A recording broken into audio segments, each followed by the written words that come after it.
إن الحمد لله نحمده ونستعينه ونستغفره ونؤمن به ونتوكل عليه ونعوذ بالله من شرور أنفسنا ومن سيئات أعمالنا من يهده الله فلا مضل له ومن يضلل فلا هادي له وأشهد أن لا إله إلا الله وحده لا شريك له لا ضد له ولا ند له ولا مثل له ولا مثيل له ليس كمثله شيء وهو السميع البصير وأشهد أن سيدنا ونبينا محمدا عبده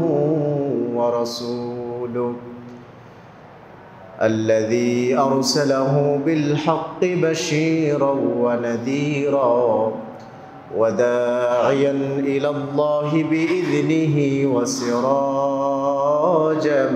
منيرا أما بعد فإن خير الحديث كتاب الله وخير الهدي هدي محمد صلى الله عليه وسلم وشر الأمور محدثاتها وكل محدثة بدعة وكل بدعة ضلالة وكل ضلالة في النار فقد قال الله تبارك وتعالى في كلامه المجيد وفي فرقانه الحميد أعوذ بالله من الشيطان الرجيم وقال ربكم ادعوني أستجب لكم إن الذين يستكبرون عن عبادتي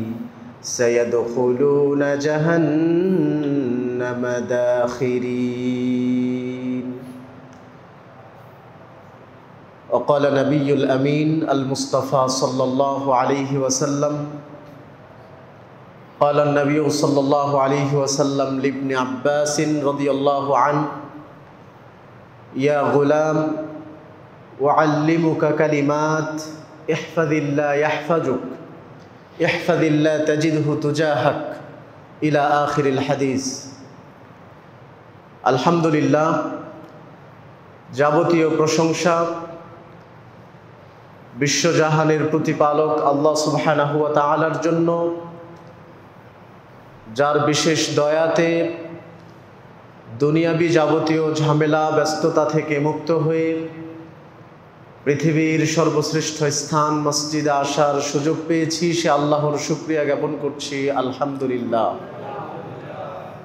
দরুদ ও সালাম বর্ষিত হোক আমাদের সর্বশেষ সর্বশ্রেষ্ঠ রাসূল আহমদ মুহাম্মদ মুস্তাফা সাল্লাল্লাহু আলাইহি ওয়াসাল্লামের প্রতি। সম্মানিত সমবেত মুসল্লিবৃন্দ, আজকের জুমার খুতবায় সংক্ষিপ্ত আলোচনার বিষয় দোয়া কবুলের অন্তরায় তথা বাধাসমূহ। আল্লাহ সুবহানাহু ওয়া তাআলা উল্লেখিত বিষয়ের ওপরে পবিত্র কোরআন এবং সহিহ সুন্নাহ থেকে কিছু কথা বলার এবং আমাদেরকে সে অনুযায়ী আমল করার তৌফিক দান করুন। সকলে বলি আল্লাহুম্মা আমিন। সম্মানিত উপস্থিতি, দীর্ঘ একটি মাস সিয়াম সাধনার পরে মুসলিম মিল্লাতের সবচেয়ে বড় ধর্মীয় আনন্দের দিন ঈদুল ফিতর উদযাপনের পরে আল্লাহ সুবহানাহু ওয়া তাআলা আমাদেরকে আরও একটি জুমা দান করেছেন। সে কারণে আরও একবার শুকরিয়া জ্ঞাপন করছি, আলহামদুলিল্লাহ। আমাদের জেনে রাখা ভালো হবে যে আমরা সব সময় আল্লাহ সুবহানাহু ওয়া তাআলার কাছে দোয়া করি, যে কোনো বিপদে কোনো কিছু চাওয়ার ক্ষেত্রে, কোনো কিছু না পেলে, গুনাহ মাপের ক্ষেত্রে আমরা আল্লাহ সুবহানাহু ওয়া তাআলার কাছে কিছু না কিছু চেয়ে থাকি। দোয়া শব্দটি আরবি শব্দ, এর অর্থ হলো আল্লাহ সুবহানাহু ওয়া তাআলার নিকটে প্রার্থনা করা, তাকে ডাকা, আহ্বান করা, তার নিকটে দোয়া করা। মানুষ যে কোনো সময় আল্লাহর কাছে যে কোনো অবস্থাতে দোয়া করতে পারে, এক্ষেত্রে কোনো নিষেধাজ্ঞা নেই। দোয়া দুই প্রকার, একটা হলো আদ-দুআউল ইবাদাহ তথা উপাসনামূলক দোয়া, আর দুই নম্বর হলো আদ-দুআউল মাসআলা তথা চাওয়ার ক্ষেত্রে দোয়া। দোয়াউল ইবাদা তথা উপাসনামূলক দোয়া বোঝায় যে সমস্ত ইবাদত আমরা করে থাকি, ভালো ভালো কাজগুলো, এই ভালো কাজগুলো সবগুলোই দোয়ার অন্তর্ভুক্ত। ইবনুল কাইয়িম আল জাওজি রাহিমাহুল্লাহ তিনি তার বিখ্যাত একটি কিতাবে উল্লেখ করেছেন যে আমরা যে ইবাদতগুলো করে থাকি, যত ইবাদত আমরা করি না কেন, সবগুলো ইবাদতই দোয়ায়ের অন্তর্ভুক্ত। এগুলো একটা দোয়া, এটা হলো উপাসনামূলক ইবাদতমূলক দোয়া। আর আরো একটা প্রকার আছে, সেটা হলো আদ-দুআউল মাসআলা তথা চাওয়ার ক্ষেত্রে দোয়া। অর্থাৎ আমরা যখন সালাত আদায় করি, সালাতের শুরু থেকে নিয়ে শেষ পর্যন্ত স্টেপে স্টেপে অনেকগুলো দোয়া আমরা আল্লাহর কাছে করে থাকি। আমরা সেগুলোর অর্থ জানি না বিধায় হয়তোবা আমরা সেই দোয়ার মর্মগুলো বুঝি না, অথবা দোয়ার অর্থগুলো জানি না বিধায় আমাদের সালাতে হয়তোবা আমাদের মনোযোগ বসে না। তো এই যে সালাতের ক্ষেত্রে প্রতিটা স্টেপে স্টেপে কিছু না কিছু দোয়া আমরা আল্লাহর কাছে করছি, এগুলো হলো ইবাদতের ক্ষেত্রে দোয়া, উপাসনামূলক দোয়া। আর দোয়াউল মাসআলা হলো আপনার সন্তানের পরীক্ষা সামনে, আপনি আল্লাহর কাছে দোয়া করছেন যে আল্লাহ আপনি আমার ছেলেকে সুস্থ রাখুন, পরীক্ষায় কৃতকার্য হওয়ার তৌফিক দিন। এই যে এইভাবে যে চাচ্ছেন আল্লাহর কাছে, এইটা হলো আদ-দুআউল মাসআলা। তাহলে আমাদেরকে মনে রাখতে হবে পৃথিবীর সমস্ত ইবাদতই দোয়ার অন্তর্ভুক্ত। আর খাসভাবে আমরা আল্লাহর কাছে যে দোয়া করি, এইটা হলো দোয়াউল মাসআলা, চাওয়ার ক্ষেত্রে দোয়া। দোয়ার ফজিলত বা দোয়ার গুরুত্ব বা আল্লাহর নিকট দোয়া করার উপকারিতা যে কত বেশি, এটা পবিত্র কোরআনে আল্লাহ সুবহানাহু ওয়া তাআলা বারংবার উল্লেখ করেছেন এবং রাসূলুল্লাহ সাল্লাল্লাহু আলাইহি ওয়াসাল্লাম তার হাদিসে বারংবার উল্লেখ করেছেন। রাসূলুল্লাহ সাল্লাল্লাহু আলাইহি ওয়াসাল্লাম বলছেন যে নির্দ্বিধায় দোয়া হলো পৃথিবীর ইবাদত সমূহের মধ্যে শ্রেষ্ঠ একটি ইবাদত। পৃথিবীতে যত ইবাদত আছে তার মধ্যে শ্রেষ্ঠ ইবাদতের অন্তর্ভুক্ত হলো দোয়া। সুনান তিরমিজিতে রাসূলুল্লাহ সাল্লাল্লাহু আলাইহি ওয়াসাল্লাম বলেছেন যে আদ-দুআউ আফদালুল ইবাদাহ, পৃথিবীর শ্রেষ্ঠ একটি ইবাদত হলো দোয়া। দোয়াই পৃথিবীর শ্রেষ্ঠ ইবাদতের অন্তর্ভুক্ত। সুনান আবি দাউদ এবং তিরমিজিতে আরো একটা হাদিস এসেছে আদ-দুআউ হুয়াল ইবাদাহ, দোয়াটাই হলো ইবাদত। যদি আপনি প্রশ্ন করেন ইবাদত কি, তাহলে উত্তর হবে দোয়া ইবাদত। আবার যদি প্রশ্ন করেন দোয়াটা কি, তাহলে উত্তর হবে যে দোয়া হলো এক প্রকার ইবাদত। অর্থাৎ দোয়াই ইবাদত, ইবাদতই দোয়া। রাসূলুল্লাহ সাল্লাল্লাহু আলাইহি ওয়াসাল্লাম অন্যত্রে বলেছেন লাইসা শাই আকরামা আলাল্লাহ মিনাদ দুআ, এই পৃথিবীতে যতগুলো ইবাদত আছে, যতগুলো ইবাদত মানুষ সংগঠিত করে, এর মধ্যে দোয়ার চেয়ে শ্রেষ্ঠ, দোয়ার চেয়ে সম্মানিত, দোয়ার চেয়ে মর্যাদামণ্ডিত কোনো ইবাদত আল্লাহ সুবহানাহু ওয়া তাআলার কাছে নেই। সুবহানাল্লাহ, লাইসা শাই আকরামা আলাল্লাহ, আল্লাহর কাছে দোয়ার চেয়ে কোনো ইবাদত এত পছন্দনীয়, এত শ্রেষ্ঠ নয়। সম্মানিত উপস্থিতি, আরো একটি উপকারিতা আছে দোয়ার। দোয়ার মাধ্যমে মানুষের অহংকার দূর হয়।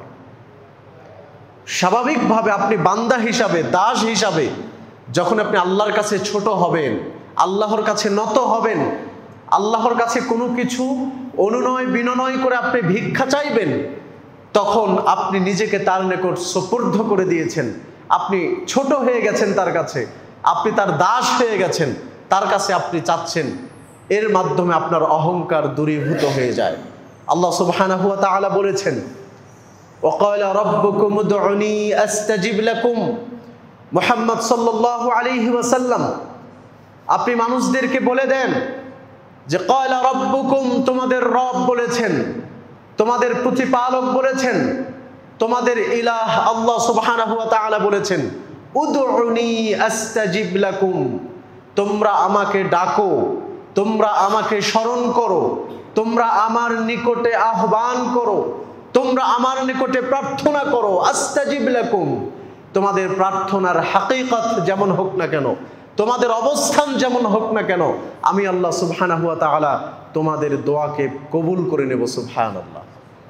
ইন্নাল্লাযীনা ইস্তাকবিরুনা আন ইবাদাতি, নিশ্চয়ই যারা আমি আল্লাহর ইবাদত করতে গিয়ে অহংকার করবে, অহংকার বশত ইবাদত থেকে মুখ ফিরিয়ে নিবে, অহংকার বশত দোয়া থেকে মুখ ফিরিয়ে নিবে, সে বেপরোয়া ভাবে, ডোন্ট কেয়ারিং ভাবে সে ঘোরাফেরা করবে, তার দোয়ার কোনো প্রয়োজন নাই, সে এমনি এমনি দুনিয়াতে চলাফেরা করছে, মনে রেখো ওই সমস্ত মানুষ সাইয়াদখুলুনা জাহান্নামা দাখিরিন, যারা আমার ইবাদতকে অহংকার বশত দূরে সরে রাখবে, তাদের স্থান তারা প্রবেশ করবে জাহান্নামে লাঞ্ছিত অবস্থায়। নাউযু বিল্লাহ। সম্মানিত উপস্থিতি, আল্লাহ সুবহানাহু ওয়া তাআলা কয়েকটা বিষয় আপনাদেরকে এই আয়াত থেকে ইঙ্গিত দিলেন। তার একটি বিষয় হলো যে মানুষ আল্লাহ তাআলার নিকট দোয়া করতে যেন কখনোই না ভোলে, মানুষকে আল্লাহ তাআলার নিকট দোয়া করতে হবে। দ্বিতীয় নম্বর হলো যে পৃথিবীর যে কোনো ইবাদত আপনি যখন আল্লাহ সুবহানাহু ওয়া তাআলাকে ভয় করে আপনি করবেন, বিশেষ করে দোয়া করবেন, তার দরজায় গিয়ে আপনি যখন কোরআন আনবেন হাঁটু গেড়ে দিয়ে আপনি তার নিকট কোনো কিছু ভিক্ষা চাচ্ছেন, এর মাধ্যমে আপনি নিজেকে তার নিকটে ছোট করে দিলেন, আপনি সত্যি সত্যি তার নিকটে আপনি দাসত্বের পরিচয় দিলেন, আপনি গোলামীর পরিচয় দিলেন, এর মাধ্যমে আপনার অহংকার দূর হয়ে যাবে। আর যারা ইবাদতের ক্ষেত্রে অহংকার করবে, সাইয়াদখুলুনা জাহান্নামা দাখিরিন, আল্লাহ সুবহানাহু ওয়া তাআলা বলেছেন ওই সমস্ত মানুষ লাঞ্ছিত অবস্থায় জাহান্নামে প্রবেশ করবে। নাউযু বিল্লাহ।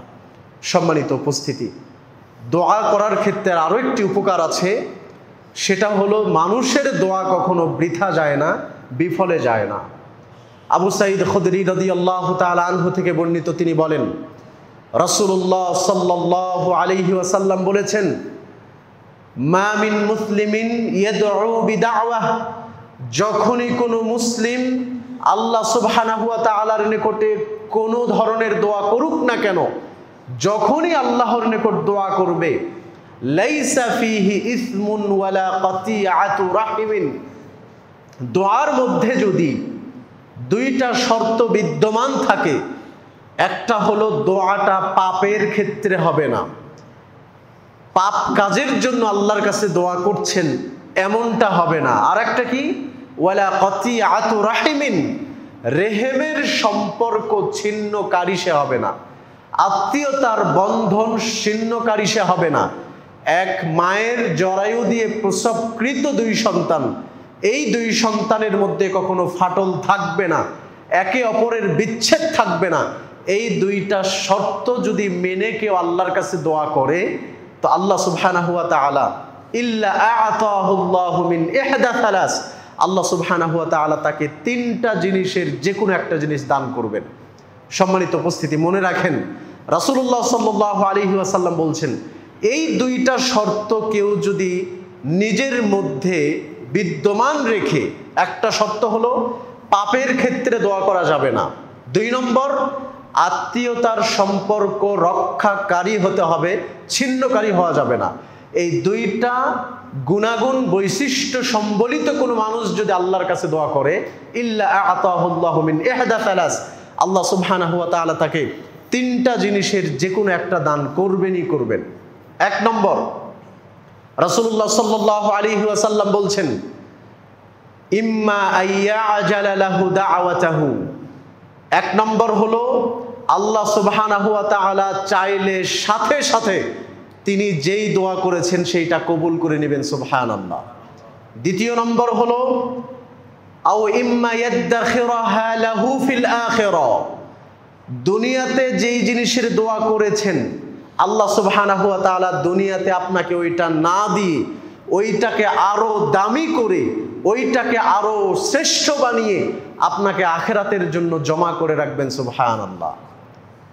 তৃতীয় নম্বর হলো কখনো দোয়া করেছেন দুনিয়াতেও আল্লাহ দেয় নাই, আবার পরকালের জন্য কিছু রাখেন নাই, তবে ইম্মা আইয়াসরিফা আনহু মিনাস-সু, হয়তো তার তাকদিরে খারাপ কিছু লেখা ছিল, তার ভাগ্যে মন্দ কিছু লেখা ছিল। কেমন মন্দ? যে তার একটি সন্তান মারা যাবে, অথবা বিকালবেলাতে সে রোড অ্যাক্সিডেন্ট করবে, অনেক বড় ধরনের দুর্ঘটনা, অথবা তার বেশ কিছু অর্থ সম্পদ লুণ্ঠন হয়ে যাবে, ছিনতাই হয়ে যাবে। এই ভাগ্যের খারাপ দিকগুলো হয়তোবা তাকদিরে লেখা ছিল, তো আল্লাহর নিকটে দোয়া করেছে।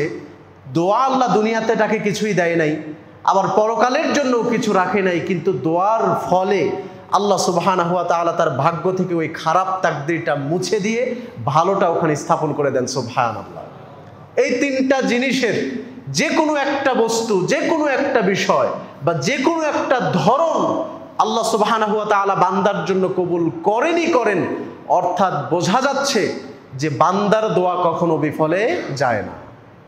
আপনি যখন যে অবস্থাতে দোয়া করুন আল্লাহর কাছে, যদি আপনি সম্পর্ক ছিন্নকারী না হন, যদি আপনি পাপের ক্ষেত্রে দোয়া না করেন, এই দুইটা দিক ছাড়া যদি আপনি একজন সলিড মুসলিম এখন আল্লাহর কাছে দোয়া করছেন দুনিয়াতে কোনো কিছু পাওয়ার জন্য, তো আল্লাহ দুনিয়াতে হয়তো সাথে সাথে আপনাকে সেটা দিয়ে দিবেন, অথবা কি করবেন, দুনিয়াতে না দিয়ে হয়তো আখেরাতে আপনাকে দিলে আপনি বেশি লাভবান হবেন, এইটা জেনে আল্লাহ তাআলা আখেরাতে আপনাকে দিবেন।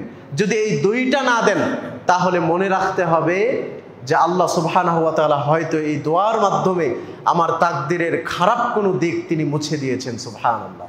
সম্মানিত উপস্থিতি, এগুলো হলো দোয়ার উপকারিতা। অর্থাৎ একজন মুসলিম কখনোই সে দোয়া বিমুখ হয়ে থাকতে পারে না। একজন মুসলিম কখনো দোয়ায়ের পরিপ্রেক্ষিতে নিজেকে জীবনে প্রতিষ্ঠিত রাখতে পারে না।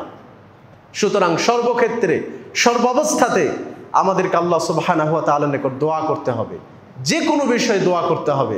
রাসূলুল্লাহ সাল্লাল্লাহু আলাইহি ওয়াসাল্লাম তো শিখিয়ে দিয়েছেন যে তোমরা আল্লাহ সুবহানাহু ওয়া তাআলার কাছে যে কোনো জিনিস চেয়ে নেওয়ার চেষ্টা করো, এমনকি শিরাকু নাআলিক, তোমাদের কারো জুতার ফিতা যদি ছিঁড়ে যায়, জুতার দোয়াল যদি তোমাদের কারো ছিঁড়ে যায়, নষ্ট হয়ে যায়, তোমার লক্ষ লক্ষ টাকা আছে, হয়তোবা কেনার সামর্থ্য আছে, তুমি কিনতে পারবে, কিন্তু সেই তৌফিকটা তুমি আল্লাহর কাছে কামনা করো এইভাবে যে আল্লাহ আমার জুতার দোয়ালেটা ছিঁড়ে গেছে, আপনি আমাকে সম্পত্তিও দিয়েছেন, আমি জুতার দোয়ালেটা যেন কিনতে পারি, অথবা নতুন একটা জুতা যেন কিনতে পারি, সেই তৌফিক আপনি আমাকে দান করুন। এই তৌফিকটা আপনি আল্লাহর কাছে চাইবেন। আল্লাহ সুবহানাহু ওয়া তাআলা মানুষদেরকে এইভাবে একদম ছোট স্টেপ থেকে দোয়া করার ফর্মালিটি শিখিয়ে দিয়েছেন। তাহলে এত ছোট বিষয় যদি আল্লাহর কাছে চেয়ে নেওয়ার জন্য আল্লাহর নবী আমাদেরকে নসিহা করেন, তাহলে জীবনের বড় বড় বিষয়গুলো আল্লাহ সুবহানাহু ওয়া তাআলার কাছে কত বিনয়ের সাথে চাইতে হবে, কত সুন্দর শিষ্টাচারের সাথে আমাদেরকে চাইতে হবে, এটা আমাদের ভাবনার বাহিরে। সম্মানিত উপস্থিতি, আল্লাহ সুবহানাহু ওয়া তাআলার কাছে দোয়া কবুল হওয়ার জন্য, দোয়া মঞ্জুর হওয়ার জন্য যেই শর্তগুলো একজন মানুষের মধ্যে থাকতে হবে, তার অন্যতম একটি শর্ত হলো দোয়ায়ের ক্ষেত্রে আদব রক্ষা করা, শিষ্টাচার রক্ষা করা। যখন আমরা মানুষ অন্য কোনো মানুষের কাছে কিছু চাই, অন্য কোনো মানুষের কাছে কিছু আবদার করি, তখন কত সুন্দরভাবে আমার জীবনের সবচেয়ে শ্রেষ্ঠ ব্যবহার তখন দিয়ে আমরা সেটা নেওয়ার চেষ্টা করি। ঠিক তেমনই ভাবে যদি আমাদের কোনো দরখাস্ত আমরা উপর লেভেলে কোথাও দেই, তাহলে যিনি দরখাস্ত মঞ্জুর করবেন তার কতখানি প্রশংসা আমরা সেখানে করি। এইভাবে আমরা তার নিকট দরখাস্ত করি। যে নিয়মটা আল্লাহ সুবহানাহু ওয়া তাআলা শিক্ষা দিয়েছেন সূরা আল ফাতিহাতে। সূরা আল ফাতিহা হলো একটা দোয়া। আমরা সালাতে দাঁড়িয়ে প্রথমে সূরা আল ফাতিহার এই আয়াতগুলোর মধ্যে শুধুমাত্র একটা দোয়া আপনি আল্লাহর কাছে করবেন, এই কারণে আল্লাহ তাআলা আপনাকে দোয়ার পুরো ফরমালিটি সূরা ফাতিহাতে শিক্ষা দিয়েছেন। প্রথমে সালাতে দাঁড়িয়ে সানা পড়ার পরে আপনি বলছেন আলহামদুলিল্লাহি রাব্বিল আলামিন, সমস্ত প্রশংসা বিশ্বজাহানের যিনি রব, প্রতিপালক, ক্ষমতাধর আল্লাহ সুবহানাহু ওয়া তাআলার জন্য। এর পরের বাণী আর রহমানির রহিম, যিনি পরম করুণাময়, অসীম দয়ালু দাতা। এভাবে আপনি প্রশংসা মালা আপনি বর্ণনা করছেন। মালিক ইয়াউমিদ্দিন, যিনি বিচার দিবসের মালিক, যিনি কিয়ামত দিবসের মালিক। ইয়্যাকা না'বুদু ওয়া ইয়্যাকা নাস্তাঈন, এরপরে দাসত্বের স্বীকৃতি দিচ্ছেন আপনি তার কাছে, যে আমরা আপনার কাছেই সাহায্য চাই আর আপনার ইবাদত করি। এতগুলো প্রশংসা গীতি, এতগুলো প্রশংসা মালা আল্লাহর কাছে জানানোর পরে এরপরে আপনি আসল বিষয়টা চাচ্ছেন আল্লাহর কাছে, সেটা হলো ইহদিনাস সিরাতাল মুস্তাকিম। আল্লাহ, এতক্ষণ ধরে যে প্রশংসাগুলো করলাম আপনার নিকটে আমাদের মেইন দরখাস্ত বিষয়বস্তুটা হলো আমাদেরকে সরল সঠিক সোজা রাস্তাটা আপনি দেখান। সম্মানিত উপস্থিতি, এই যে দোয়া করার ক্ষেত্রে কি আদব, কি শিষ্টাচার, কি ভদ্রতা, কি বিনয়, কি প্রশংসা গীতি আমরা আল্লাহ সুবহানাহু ওয়া তাআলার কাছে বর্ণনা করলাম। তারপরে আমরা আল্লাহর নিকট সিরাতুল মুস্তাকিম চাইলাম। ঠিক এইভাবে আদব রক্ষা করে, শিষ্টাচার রক্ষা করে আল্লাহ সুবহানাহু ওয়া তাআলার নিকট দোয়া করলে সেটা ফলপ্রসূ হয়, সেটা কবুল হয়, সেটা মঞ্জুরি হয়, এতে কোনো সন্দেহ নেই। সম্মানিত উপস্থিতি, আর এক্ষেত্রে সর্বাধিকার সর্বদিক দিয়ে যেটা প্রাধান্য পাবে সেটা হলো আল্লাহ সুবহানাহু ওয়া তাআলার সাথে অন্য কাউকে শরীক করে দোয়া না করা। যেমন খ্রিস্টান ধর্মের যারা লোক, ওরা তাদের দোয়াতে আল্লাহ সুবহানাহু ওয়া তাআলার সাথে ওসিলা হিসাবে, মাধ্যম হিসাবে আরও কিছু ঈসা আলাইহিস সালাতু ওয়াস সালাম বা তাদের ওই ক্ষেত্রের কিছু লোকদেরকে তারা উল্লেখ করে থাকে। ইহুদিরা তারাও আল্লাহর নিকট দোয়া করার ক্ষেত্রে আরও কিছু ওসিলা গ্রহণ করে।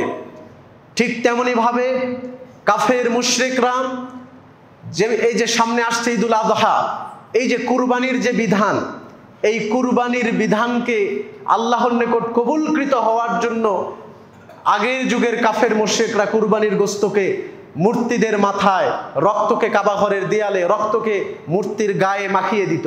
এইভাবে তার আল্লাহর সন্তুষ্টি কামনা করত। এই কারণে আমাদেরকে দোয়া করার ক্ষেত্রে সবচেয়ে বেশি খেয়াল যেটি রাখতে হবে সেটি হলো যে আল্লাহর নিকটে যখন দোয়া করব তার সাথে দোয়াতে যেন অন্য কোনো মানুষ, অন্য কোনো ব্যক্তির, অন্য কোনো ওলিয়া উলিয়া দরবেশের সম্পৃক্ততা না থাকে। আমরা সরাসরি আল্লাহর দাস, গোলাম হিসাবে আল্লাহ সুবহানাহু ওয়া তাআলার নিকটে আমাদের অভিব্যক্তিগুলো প্রকাশ করতে পারবো, এতে আমাদের বিন্দু পরিমাণ কোনো সন্দেহ নেই। সুতরাং আল্লাহ ছাড়া একচ্ছত্র অধিপতি আর কে আছে? আল্লাহ ছাড়া শ্রেষ্ঠ ইলাহ আর কে আছে? আল্লাহ ছাড়া পবিত্র সত্তা এই দুনিয়াতে আর কে আছে যার কাছে আপনি শিষ্টাচার বজায় রেখে আবদার করবেন? সুতরাং মনে রাখবেন, শিষ্টাচার ভদ্রতার সবচেয়ে বড় পরিচয় বহন করে আপনি শিরক মুক্ত হয়ে তাওহীদের পদ্ধতিতে আল্লাহ সুবহানাহু ওয়া তাআলার কাছে দোয়া করবেন। আল্লাহ সুবহানাহু ওয়া তাআলা নিজেও বলেছেন, ওয়া আন্নাল মাসাজিদা লিল্লাহ ফালা তাদউ মা'আল্লাহি আহাদা, নিশ্চয়ই মসজিদ সমূহ হলো আমার, এগুলো আল্লাহর মসজিদ, সুতরাং সেই মসজিদগুলোতে তোমরা আল্লাহর সাথে অন্য কাউকে ইলাহ হিসাবে তোমরা ডেকো না, আহ্বান করো না। সম্মানিত উপস্থিতি, আল্লাহ সুবহানাহু ওয়া তাআলা অন্য আয়াতে বলেছেন, ওয়াকুল আরাআইতাকুম, হে মুহাম্মদ সাল্লাল্লাহু আলাইহি ওয়াসাল্লাম, আপনি মানুষদেরকে বলুন যে তোমরা কি ভাবো, ইন আতাকুম আযাবুল্লাহ আও আতাতকুমুস সাআ, যখন তোমাদের নিকটে আল্লাহর আযাব চলে আসবে অথবা কিয়ামত হঠাৎ করেই চলে আসবে, আগায়রাল্লাহি তাদউনা ইন কুনতুম সাদিকিন, কিয়ামত হঠাৎ চলে আসবে অথবা আল্লাহর আযাব, বিপদ, গজব চলে আসবে, তোমরা কি আল্লাহ ছাড়া অন্য কারো নিকটে আহ্বান করবে? সে কাফের হোক, সে মুশরিক হোক, সে ইহুদি হোক, সে খ্রিস্টান হোক, সে হিন্দু হোক, বিপদের সময় সে ঠিকই গোপনে আল্লাহ সুবহানাহু ওয়া তাআলার কাছে প্রার্থনা করে, ঠিক তেমনিভাবে আল্লাহ তাআলা স্বীকৃতি দিচ্ছেন, মানুষদেরকে বোঝাচ্ছেন যে তোমরা যখন বিপদে পড়বা অথবা আযাব এসে যাবে অথবা কিয়ামত হঠাৎ করে চলে আসবে, তখন কি তোমরা আল্লাহ ছাড়া অন্য কারো কাছে আহ্বান করো? তো বিপদের সময় যেমন তোমরা আল্লাহকে ডাকো, কিয়ামতের সময় যেমন তোমরা আল্লাহ ছাড়া অন্য কারো দিকে ছুটবে না, ঠিক তেমনিভাবে সুখের সময়ও তোমরা শিরকে লিপ্ত হয়েও না, মাজারে যাইও না, তোমরা পীরদের অনুসরণ করো না, তোমরা আমার নিকটেই দোয়া করার চেষ্টা করে, এটা আল্লাহ তাআলা শিখিয়েছেন। আল্লাহ সুবহানাহু ওয়া তাআলা অন্য আয়াতে বলেছেন, ইন্নাল্লাযীনা তাদউনা মিন দুনিল্লাহি ইবাদুন আমসালুকুম, নিশ্চয়ই পৃথিবীতে যত ধর্মের, যত গোত্রের, যত বর্ণের মানুষ থাকুক না কেন, যে যাকে ইলাহ হিসাবে গ্রহণ করেছে সবাই হলো আল্লাহ সুবহানাহু ওয়া তাআলার দাস। যাদেরকেই মানুষ আজকে উপাস্য হিসাবে গ্রহণ করেছে, সে হোক না কোনো মাজারের পীর, সে হোক না কোনো মূর্তি, হোক না কোনো গোত্রের মহাপুরুষ, যাদের মানুষ আজকে পূজা করছে, যাদেরকে ইলাহ হিসাবে মানুষ আজকে গ্রহণ করেছে, আল্লাহ সুবহানাহু ওয়া তাআলাই হলেন তাদের সবারই না। তাহলে মানুষ কিভাবে তাদের কাছে চাচ্ছে, প্রার্থনা করছে? সম্মানিত উপস্থিতি, আল্লাহ সুবহানাহু ওয়া তাআলা বলেছেন, ওয়াল্লাযীনা তাদউনা মিন দুনিহি লা ইস্তাতিউনা নাসরাকুম ওয়ালা আনফুসাকুম ইয়ানসুরুন, নিশ্চয় তোমরা যাদের কাছে সাহায্য চাও, তোমরা যাদের কাছে প্রার্থনা করো, তারা তোমাদেরও কোনো উপকার করতে পারবে না, তাদের নিজেদেরও উপকার করতে পারবে না। তোমরা যাদের কাছে আজকে প্রার্থনা করছো, মানুষ তোমরা যেদিকে আজকে ছোটাছুটি করছো, না তোমাদের কোনো উপকার তারা করতে পারবে, না তারা নিজেদেরকে উপকার করতে পারবে, রক্ষা করতে পারবে। তাহলে মানুষ আজকে কিসের পেছনে ছুটছো তোমরা? আজকে তাওহীদ বাদ দিয়ে তোমরা কোন দিকে দৌড়াচ্ছ? সে আল্লাহর কাছে দোয়া করতে শেখো। আর দোয়ার ক্ষেত্রে সর্বশ্রেষ্ঠ আদব হলো আল্লাহ সুবহানাহু ওয়া তাআলার কাছে অন্য কাউকে সম্পৃক্ত না করেই দোয়া করা। কারণ বান্দা এবং তার রবের সম্পর্ক ডাইরেক্ট, এর মাধ্যমে কোনো মধ্যস্থতাকারীর কোনো প্রয়োজন নাই। সম্মানিত উপস্থিতি, সুতরাং আপনি আপনার দোয়া আল্লাহ সুবহানাহু ওয়া তাআলার কাছে সব সময় ওপেনলি করতে পারবেন, গোপনে করতে পারবেন, প্রকাশ্যে করতে পারবেন, আপনি শুয়ে বসে সব জায়গায় করতে পারবেন, এতে কোনো সন্দেহ নাই। আল্লাহ সুবহানাহু ওয়া তাআলা যেন সেভাবেই তার নিকটে আমাদের দোয়া করার তৌফিক দান করেন, সকলেই বলি আমিন। ইবনে আব্বাস রাদিয়াল্লাহু তাআলা আনহুকে আল্লাহর নবী সাল্লাল্লাহু আলাইহি সাল্লাম বলছেন, ইবনে আব্বাস উআল্লিমুকা কালিমাত, হে খোকা শোনো, আমি তোমাকে কিছু কালিমা শিক্ষা দেব, আমি তোমাকে কিছু কথামালা শিক্ষা দেব, এই কথামালাকে তুমি মনে রাখার চেষ্টা করো। ইহফাজিল্লাহ ইয়াহফাজুক, তুমি আল্লাহ সুবহানাহু ওয়া তাআলার বিধানকে সংরক্ষণ করো, আল্লাহ তাআলা তোমাকে সংরক্ষণ করবেন। ইহফাজিল্লাহ তাজিদহু তুজাহাক, তুমি যদি আল্লাহ সুবহানাহু ওয়া তাআলার বিধানগুলোকে বাস্তবায়ন করার চেষ্টা করো, তাহলে আল্লাহকে সব সময় তুমি তোমার পাশে পাবে। সুবহানাল্লাহ। মনে রেখো, লাউ আন্নাল উম্মাতা লাউ ইসতামাআত, যদি সারা পৃথিবীর মানুষ একত্রিত হয় একযোগে, এই নিয়াতের উপরে একত্রিত হয় যে আইয়ানফাউকা বিশাই, সারা পৃথিবীর মানুষ মিলে তোমার উপকার করবে, তাহলে লাম ইয়ানফাউকা ইল্লা ক্বাদ কাতাবাল্লাহু লাক, আল্লাহ সুবহানাহু ওয়া তাআলা তোমার তাকদীরে যতটুকু উপকার লিখে রেখেছেন, এর চাইতে এক সুতা পরিমাণ বেশি উপকার পৃথিবীর মানুষ তোমার করতে পারবে না। মনে রাখো, ওয়ালাউ ইসতামাউ, সারা পৃথিবীর মানুষরা যদি একত্রিত হয় এই ভিত্তিতে আইয়াদুররুকা বিশাই, তোমার কিছু ক্ষতি করবে, তোমাকে বিপদে ফেলবে, এই নিয়তে সারা পৃথিবীর মানুষ এক জায়গায় যদি চলে আসে, তাহলে তোমার ততটুকুই ক্ষতি করতে পারবে ইল্লা ক্বাদ কাতাবাল্লাহু লাকা, যতটুকু আল্লাহ তাআলা তোমার তাকদীরে ক্ষতি লিখে রেখেছেন, এর চেয়ে 100টা পরিমাণ বেশি ক্ষতি পৃথিবীর কোনো মানুষ একত্রিত হয়ে একযোগে তোমার করতে পারবে না। সুবহানাল্লাহ। সম্মানিত উপস্থিতি, তাহলে দোয়া করার ক্ষেত্রে এই আদবগুলো আমাদেরকে রক্ষা করতে হবে। আল্লাহর নবী সাল্লাল্লাহু আলাইহি সাল্লাম বললেন, ওয়া ইযা সাআলতা ফাসআলিল্লাহ, যখনই কোনো কিছু চাইবে আল্লাহর কাছে চাও, আর কারো দরকার নেই, যখনই কিছু প্রয়োজন আল্লাহর কাছে চাও। ওয়া ইযা ইসতাআনতা ফাসতাঈন বিল্লাহ, আর যখনই কোনো সাহায্যের প্রয়োজন, এই সাহায্যটা আল্লাহর কাছে প্রার্থনা করো। সম্মানিত উপস্থিতি, এই যে আল্লাহর নবী ইবনে আব্বাস রাদিয়াল্লাহু আনহুকে শিক্ষা দিচ্ছেন যে কিভাবে তুমি আল্লাহকে কাছে টানবে, কিভাবে তুমি আল্লাহর শ্রেষ্ঠ একজন দাসত্বের পরিচয় দিবে, সেটা হলো যখনই দোয়া করবে আল্লাহর কাছে করবে, যখনই সাহায্য চাইবে আল্লাহর কাছে চাইবে। আর মনে রাখবে, পৃথিবীর সব মানুষ একত্রিত হয়ে তোমার উপকার করতে চাইলে যতটুকু আল্লাহ লিখে রেখেছেন ততটুকু উপকার করতে পারবে। আর পৃথিবীর সব মানুষ তোমার ক্ষতি করতে চাইলে তুমি ভয় পেও না, ততটুকুই ক্ষতি করতে পারবে যতটুকু তোমার তাকদীরে আল্লাহ লিখে রেখেছে। সম্মানিত উপস্থিতি, রাসূলুল্লাহ সাল্লাল্লাহু আলাইহি ওয়াসাল্লাম এভাবে এই আদবগুলো শিক্ষা দিয়েছেন। এমনকি আল্লাহ সুবহানাহু ওয়া তাআলা নিজে হাদিসে কুদসিতে, সহিহ মুসলিমে লম্বা একটি হাদিসে কুদসিতে এসেছে, আল্লাহ তাআলা নিজে বলেছেন, ইয়া ইবাদি ইন্নী হাররামতু যুলমা আলা নাফসি, হে আমার বান্দা, হে আমার দাস, শুনে রাখো আমি আল্লাহ আমার নিজের উপরে জুলুম করাকে হারাম করেছি, ফালা তাযালামু, সুতরাং তোমরাও নিজেদের মধ্যে জুলুম করো না। জুলুম কি? অন্যের সম্পদ অন্যায়ভাবে আত্মসাৎ করা, অন্যের মান সম্মান নষ্ট করা, অন্যের গীবাত বদনাম করা, অন্যকে তুচ্ছ তাচ্ছিল্য করা, এগুলোই হলো মানুষের সাথে জুলুম, নির্যাতন। তো এই জুলুম তোমরা করো না, কারণ আমি আল্লাহ মালিক স্রষ্টা হিসাবে নিজের জন্য জুলুমকে আমি হারাম করে দিয়েছি। শুনে রেখো, জেনে রেখো, কুল্লুকুম দাল্লুন ইল্লা মান হাদাইতু, আমি আল্লাহ যাকে হিদায়াত দিয়েছি সে ছাড়া সবাই পথভ্রষ্ট। সুতরাং হিদায়াত তোমরা কামনা করবে একমাত্র আল্লাহর কাছে, পৃথিবীর আর দ্বিতীয় কোনো রাস্তায় ছোটার কোনো দরকার নেই। হিদায়াত তালাশ করবা কার কাছে? আল্লাহ সুবহানাহু ওয়া তাআলার কাছে। আলা, সাবধান, মনে রেখো, কুল্লুকুম জায়িউন ইল্লা মান আত'আমতুহু, তোমরা প্রত্যেকেই ক্ষুধার্ত আমি যাকে খেতে দেই সে ছাড়া। যখনই তোমরা খাবার চাইবে, ফাস্তাতি'মুনি উত'আইমুকুম, আমার কাছে খাবার তালাশ করো, আমি আল্লাহ সুবহানাহু ওয়া তাআলা তোমাদেরকে খাবার দেব। সুবহানাল্লাহ।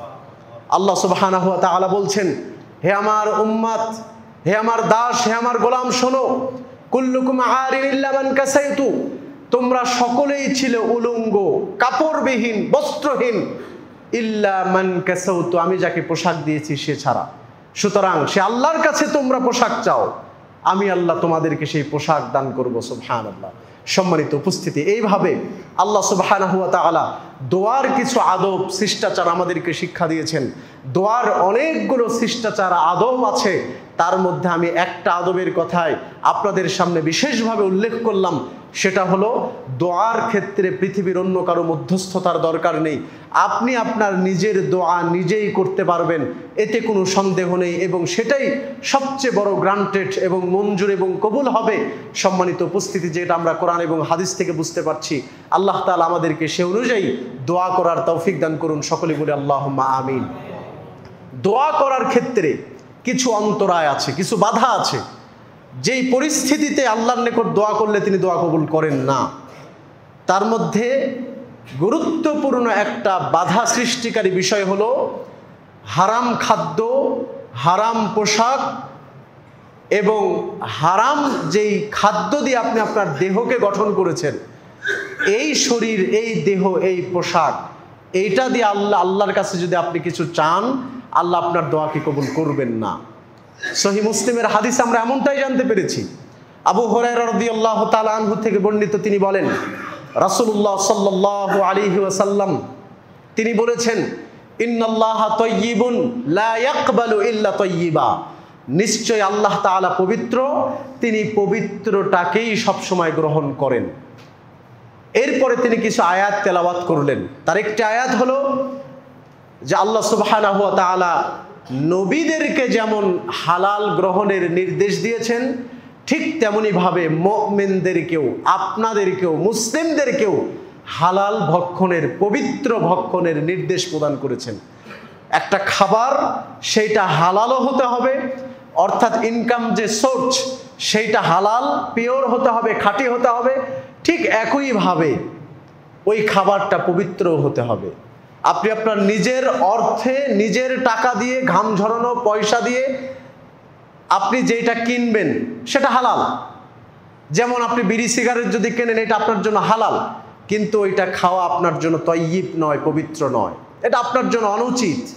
কিন্তু আপনি বলছেন যে আল্লাহ তো হালাল খেতে বলেছে, আমি আমার টাকা দিয়ে যেটা হালাল কিনে খাবো ওইটাই হালাল, এর মাধ্যমে যদি আপনি পৃথিবীর হারাম জিনিসগুলো কিনে কিনে খান নিজের কষ্টার্জিত টাকা দিয়ে, তাহলে সেটা হালালের অন্তর্ভুক্ত হবে না। এই কারণে আল্লাহ সুবহানাহু ওয়া তাআলা কায়েদ করে দিয়েছেন, শর্ত করে দিয়েছেন যে হালালান তাইয়্যিবা, তোমরা দুনিয়াতে ভক্ষণ করো সেটা যেন হালাল হয় এবং পাশাপাশি পবিত্র হয়। ক্ষতিকর শরীরের জন্য অপবিত্র বস্তু, পচা, পোকায় ধরেছে অথবা খেলে শরীরের ক্ষতি হবে, এটা কখনো তাইয়্যিব, এটা কখনো ভালো খাদ্য হতে পারে না। তো এই যে হালাল এবং পবিত্র খাওয়ার নির্দেশ আল্লাহ তাআলা নবী রাসূলকেও দিয়েছেন, মুমিনদেরকেও দিয়েছেন। সুম্মা যাকারা রাজুলা ইউতিলুস সাফারা আশাতা আকবারা, এরপর আল্লাহর নবী একজন মানুষের উদাহরণ সাহাবীদের সামনে পেশ করলেন। কেমন মানুষ? ইউতিলুস সাফারা, দীর্ঘ পথ সফর করে এসেছে।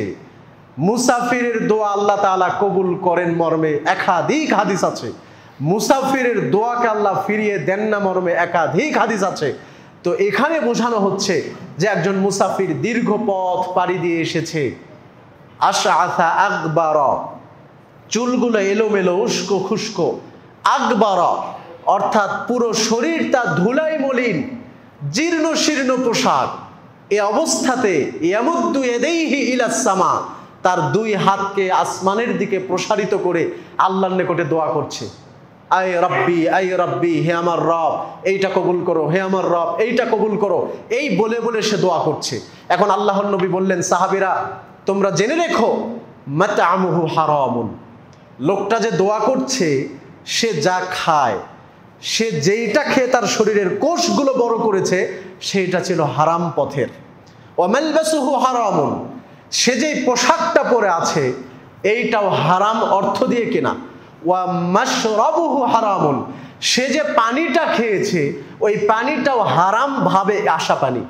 সুতরাং যার পোশাক হারাম, যার খাবার হারাম, যার পানি হারাম, তাহলে তোমরাই বলো কিভাবে আল্লাহ তাআলা তার দোয়া কবুল করবেন? এই প্রশ্ন সাহাবীদেরকে আল্লাহর নবী ছুড়ে দিলেন যে তোমরাই বলো মুসাফিরের দোয়া তো কবুল হয়, তো ঠিক আছে এই ব্যক্তিটা মুসাফির, জীর্ণ শীর্ণ পোশাক, উস্কো খুস্কো চুল, ধুলামলিন চেহারা নিয়ে আল্লাহর কাছে দোয়ায় লম্বা হাত তুলে দোয়া করছে, আল্লাহ আমাকে এটা দাও, ওইটা দাও, ওটা কবুল করো, কিন্তু তার পোশাক হারাম, খাবার হারাম, পানি হারাম, তাহলে কিভাবে তার দোয়া আল্লাহ কবুল করবেন? সম্মানিত উপস্থিতি, তাহলে অবশ্যই অবশ্যই দোয়া কবুলের ক্ষেত্রে সবচেয়ে অগ্রাধিকার প্রাপ্ত বাধা এবং অন্তরায় হলো আপনি হারাম পথের পথিক, হালাল পথের পথিক নন। সুতরাং অনতিবিলম্বে আপনি হালাল পথে ফিরে আসার চেষ্টা করুন এবং এই পথে থেকে যতটুকু হোক সেটাই পবিত্র, ওইটাকে আল্লাহর কাছে দোয়া করার চেষ্টা করুন। আপনার দোয়া কখনো বিফলে যাবে না ইনশাআল্লাহ। দ্বিতীয় নম্বর অন্তরায় বা বাধা হলো দোয়া করার ক্ষেত্রে আপনি ঠিকই দোয়া করছেন, কিন্তু আপনি কখনো অন্যায় কাজের নিষেধও করেন না, সৎ কাজের আদেশও কখনো করেন না। মনে রাখবেন, কোনো মানুষ যদি সৎ কাজের আদেশ না দেয় বা ব্যক্তিগতভাবে দাওয়াতি কাজ না করে, দাওয়াতি কাজকে শুধু সীমাবদ্ধ মনে করে যারা খতিব, যারা ইমাম, যারা দাঈ ইলাল্লাহ, যারা সারা দেশ জুড়ে বক্তৃতা দিচ্ছে, তাদের মধ্যেই সীমাবদ্ধ থাকবে, তারাই শুধু কোরআন হাদিসের কথা বলবে, তারাই শুধু বিড়ি সিগারেট তামাক জর্দা গুল থেকে নিষেধ করবে, তারাই শুধু গান বাজনা বাদ্যযন্ত্র থেকে নিষেধ করবে, জিনা ব্যভিচারের বিরুদ্ধে কথা শুধু তারাই বলবে, এই ধারণা যদি রাখেন শুধু আলেমদের ওপরে, তাহলে এইটা আমাদের সম্মিলিত একটি ভুল ধারণা। মনে করবেন, মনে রাখবেন, প্রত্যেকটা মানুষকে ব্যক্তিগতভাবে দাওয়াতি কাজ করতে হবে। আর দাওয়াতি কাজকে পবিত্র কোরআন এবং হাদিসে ওয়াজ, নসিহত, তাবলীগ, দাওয়াত বিভিন্ন ভাষায় ভাষান্তর করা হয়েছে। যেটাই দাওয়াতি কাজ, যেটাই খুতবা, এটাই তাবলীগ, এটাই নসিহা, এটাই ওয়াজ, এই সবগুলো একই অর্থে ব্যবহৃত হয়। সম্মানিত উপস্থিতি, সুতরাং কখনো কখনো এই দাওয়াতি কাজটা ফরজে আইন, আবার কখনো কখনো ফরজে কিফায়ার মতো। আপনি যদি কোনো এলাকার নেতা হয়ে থাকেন, আপনি যদি কোনো মহল্লার মাতবর হয়ে থাকেন, আপনি কোনো পরিবারের একজন উন্নত মানের সদস্য, পিতা হয়ে থাকেন, তাহলে আপনার ওপর ওই ফ্যামিলির ভালোর দাওয়াত দেওয়াটা ফরজে আইন হয়ে যাবে। ওই পরিবারে যদি খারাপ কিছু সংঘটিত হয়, আপনি সজ্ঞানে সেটা সহ্য করেন, তাহলে এই দায়ভার সর্বপ্রথম আপনাকে নিতে হবে আল্লাহর কাছে। ওই পরিবারে আপনি যদি ভালোটা চালু না করতে পারেন, তাহলে এর পুরো দায়ভার আল্লাহ সুবহানাহু ওয়া তাআলা আপনার উপর চাপাবেন। এই কারণে আল্লাহ তাআলা বলেছেন, কু আনফুসাকুম ওয়া আহলিকুম নারা, নিজেকে আগে জাহান্নাম থেকে বাঁচাও, এরপরে পরিবারের লোকদেরকে জাহান্নাম থেকে বাঁচাও। সম্মানিত উপস্থিতি, সুতরাং দাওয়াতি কাজের ফর্মালিটি আপনাকে মেনটেন করতে হবে, তাহলে আল্লাহ আপনার দোয়াকে কবুল করবেন। আল্লাহর নবী সাল্লাল্লাহু আলাইহি সাল্লাম বললেন, লা তা'মুরুন্না বিল মা'রুফ ওয়া লা তানহাউন্না আনিল মুনকার। পৃথিবীবাসী, তোমাদের উপর আদেশ করা থাকলো যে তোমরা অবশ্যই অবশ্যই, আল্লাহ সুবহানাহু ওয়া তাআলা লাম তাকিদ, নুন তাকিদ দিয়ে এই শব্দগুলো উল্লেখ করলেন। রাসূল সাল্লাল্লাহু আলাইহি সাল্লাম, লা তা'মুরুন্না বিল মা'রুফ ওয়া লা তানহাউন্না আনিল মুনকার, অবশ্যই অবশ্যই তোমরা ভালো কাজের আদেশ দিবে, খারাপ কাজ থেকে মানুষদেরকে হাত পা ধরে হলেও নিষেধ করবে। যদি এটা না করো, ইল্লা আইয়াবআসা আলাইকুম ইকাবাম মিন, আল্লাহ সুবহানাহু ওয়া তাআলা তোমাদের উপরে আসমান থেকে আযাব অবতীর্ণ করবেন। অর্থাৎ ভালো কাজের আদেশের সিস্টেম যখন উঠে যাবে, খারাপ কাজের নিষেধের সিস্টেম যখন উঠে যাবে, শুধু এটা মেম্বারে সীমাবদ্ধ থাকবে, আলেমদের মাঝে সীমাবদ্ধ থাকবে, আর আপনারা এটাকে খেলাধুলা মনে করবেন। দাওয়াতি কাজ নিজেরা করবেন না, ফ্রেন্ড সার্কেলে করবেন না, পরিবারে করবেন না, ক্লাসে করবেন না। মনে রাখবেন অনতি বিলম্বে আল্লাহর আযাব আপনাদের উপরে চলে আসবে। আইয়াবআসা আলাইকুম ইকাবাম মিনহু, আল্লাহর পক্ষ থেকে শাস্তি চলে আসবে আপনাদের উপরে। এরপরে আপনারা যে আল্লাহর কাছে দোয়া করবেন, লা ইস্তাজিবু, আল্লাহ সুবহানাহু ওয়া তাআলা ওই দোয়াকে কবুল করবেন না। তাহলে দোয়া কবুলের ক্ষেত্রে আরো একটি বাধা হলো যে আপনার মধ্যে ভালো কাজের আদেশের কোনো টেন্ডেন্সি, প্রবণতা নাই। খারাপ কাজ থেকে আপনি কখনো কাউকে নিষেধও করেন না, সবগুলোকে সহ্য করে যান, আপনি সাপোর্ট করে যান। মনে রাখবেন আপনার দোয়া আল্লাহ তাআলা কবুল করবেন না। তৃতীয় নম্বর হলো বাধা হলো দোয়া করে তাড়াতাড়ি সেইটা চাওয়া। দোয়া করেছেন, 2-4 দিন 5 দিন পর আল্লাহ যখন সেটা দেয় নাই, এখনো কবুল হয় নাই মনে করছেন, একদম তাড়াহুড়া ছুটে দিয়েছেন যে কি দোয়া করলাম আল্লাহ কবুল করলো না, এত চাইলাম আল্লাহর কাছে, একটাই ছেলে সন্তান চাইলাম আল্লাহ 4-5টা মেয়ে দিয়ে দিল।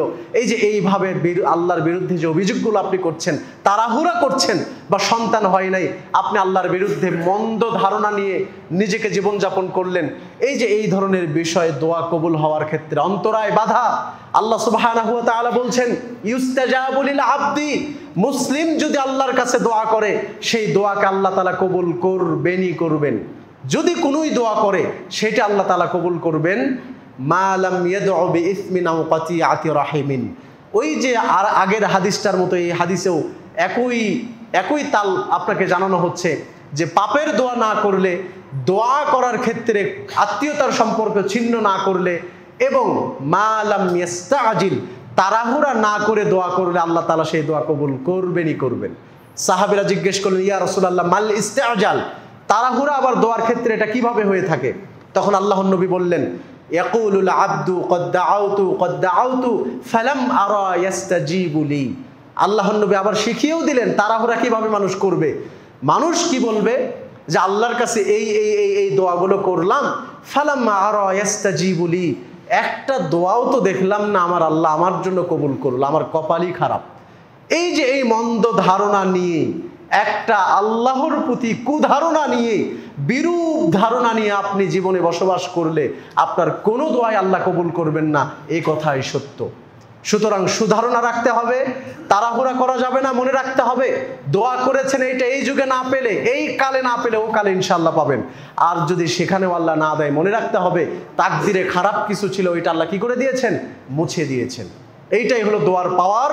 দোয়া কখনো বিফলে যায় না, কিন্তু এই ফর্মালিটিটা মেনটেন করতে হবে। পাপ থাকা যাবে না, পাপের দোয়া করা যাবে না। 2 নম্বর তাড়াহুড়া করা যাবে না। 3 নম্বর আত্মীয়তার বন্ধন অটুট রাখতে হবে, তাহলে দোয়া কবুল হবে ইনশাআল্লাহ। সম্মানিত উপস্থিতি, আর 4র্থ নম্বর অন্তরায় হলো দোয়া করার ক্ষেত্রে আপনি উদাসীন হবেন না। আল্লাহর কাছে দোয়া করছেন মনোযোগ অন্যদিকে, আল্লাহর কাছে দোয়ার শব্দগুলো মুখ দিয়ে ঠিকই পড়ছেন, কিন্তু আপনার মন চলে গেছে অন্যদিকে। এই ধরনের উদাসীন ব্যক্তির, গাফেল লাহেন, এই ব্যক্তিদের দোয়া আল্লাহ তাআলা কবুল করবেন না। আল্লাহর রাসূল শিক্ষা দিয়েছেন, উদউল্লাহা ওয়া আনতুম মুকিনুনা বিল ইজাবা, তোমরা আল্লাহর নিকটে দোয়া করবা, কিন্তু মাথায় একটা সিস্টেম মনে রাখবা, সেটা কি? যে আল্লাহ তাআলা আমার দোয়াকে কবুল করবেনই করবেন। এই বিশ্বাসটা, এই ইয়াকিনটা ভেতরে নিয়ে তোমরা আল্লাহর কাছে দোয়া করার চেষ্টা করবা, তাহলে তিনি তোমাদের দোয়া কবুল করবেন। আর একটা মনে রেখো, ওয়ালামু আন্নাল্লাহ সুবহানাহু ওয়া তাআলা, নিশ্চয় আল্লাহ সুবহানাহু ওয়া তাআলা লা ইয়াস্তাজিবু বিকলবিন গাফিলিন লাহিন, উদাসীন গাফেল এই অন্তরের দোয়াগুলোকে আল্লাহ কখনোই কবুল করেন না। সম্মানিত উপস্থিতি, আমরা আজকের আলোচনাকে আর দীর্ঘায়িত করতে চাচ্ছি না। এতদূর পর্যন্ত আমরা যতটুকু জানলাম যে দোয়ার ক্ষেত্রে আল্লাহ সুবহানাহু ওয়া তাআলার কাছেই আপনি সরাসরি নিবেদন করতে পারেন, কোনো মধ্যস্থতাকারীর প্রয়োজন নাই, কোনো হুজুরের প্রয়োজন নাই, কাউকে টাকা দেওয়ার প্রয়োজন নাই। হুজুর কাঁদলে আপনার দোয়া কবুল হবে, আপনি এই পদ্ধতিকে স্মরণ করে আজও পর্যন্ত এর উপর স্থির আছেন, সাবেত আছেন, এই পদ্ধতি থেকে আপনি ফিরে আসুন। সুতরাং আপনার দোয়া আপনি আল্লাহর কাছে করলে তিনি সেইটাকে ফিরিয়ে দিবেন না, এই শর্তগুলো মনে রাখবেন। পাপের দোয়া করা যাবে না যে আল্লাহ আমি যেন একবার মদ খাইতে পারি সেই তৌফিক আমাকে দাও, এই পাপের দোয়া কখনো করা যাবে না। এইরকম দুনিয়াতে যত পাপ আছে, 2 নম্বর তাড়াহুড়া করা যাবে না, আর 3 নম্বর আত্মীয়তার বন্ধন ছিন্ন থাকলে ওইটাকে জোড়া লাগানোর চেষ্টা করুন। এই 3টা শর্ত সাপেক্ষে কোনো মুসলিম আল্লাহর কাছে দোয়া করলে সেই দোয়া আল্লাহ কবুল করবেনই করবেন। এটা রাসূল সাল্লাল্লাহু আলাইহি ওয়াসাল্লামের ওয়াদা মানুষের কাছে। যদি দেখেন দুনিয়াতে পান নাই ওইটা, মনে রাখবেন আখেরাতে আমার জন্য রেডি আছে স্পেশাল। আবার আখেরাতেও যদি আল্লাহ না দেয়, তাহলে মনে রাখবেন আপনার জীবনের কোনো বিপদ, তাকদিরের খারাপ কিছু লেখা ছিল, ওইটা হয়তো আল্লাহ কেটে দিয়েছেন। বাস এতটুকুই আমাদের সারমর্ম আজকের এই খুতবা থেকে। আল্লাহ সুবহানাহু ওয়া তাআলা যেন আমাদেরকে উক্ত আলোচনা থেকে শিক্ষা গ্রহণ করে তার নিকটে দোয়া করার তৌফিক দান করেন। সকলে বলি আল্লাহুম্মা আমিন। বারাকাল্লাহু লানা ওয়া লাকুম ফিল কুরআনিল আযীম ওয়া নাফা'নি ইয়্যাকুম বিল আয়াতি ওয়ায যিকরিল হাকীম। আকুলু কওলি হাযা আস্তাগফিরুল্লাহ লি ওয়া লাকুম ওয়া লিসাইরিল মুসলিমিন ফাস্তাগফিরু ইন্নাহু হুয়াল গফুরুর রহিম।